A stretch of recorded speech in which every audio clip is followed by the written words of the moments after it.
Mr. Sunny is Funny, Chapter 13, and the winner is... Hey, look, somebody shouted. The judge for the sandcastle contest is coming. A guy wearing a tuxedo and one of those tall Abraham Lincoln hats was looking at somebody's sandcastle down the beach. He was taking pictures of it and writing on a clipboard. We all ran over to Mr. Sunny. This is awesome, I told Mr. Sunny. You're sure to win the contest, dude.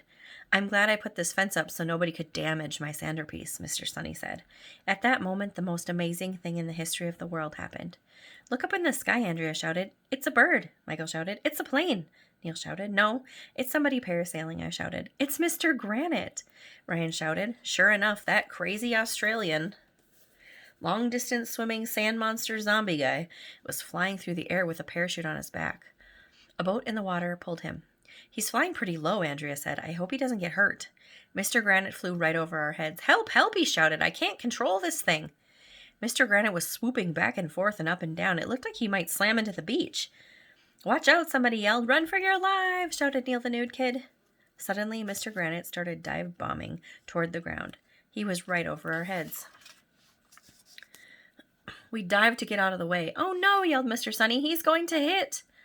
Mr. Sunny never got the chance to finish his sentence because at that moment, Mr. Granite landed right on top of Mr. Sunny's centerpiece. Bam!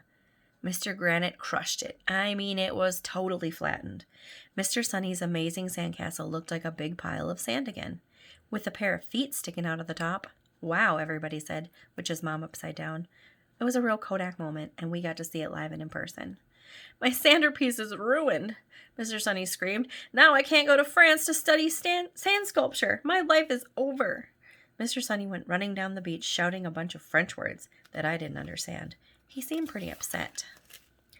I couldn't blame him. I'd be upset too if a shark chased me around and I almost drowned, and some nutty parasailer crushed my totally awesome sandcastle. But then stuff like that happens all the time, you know.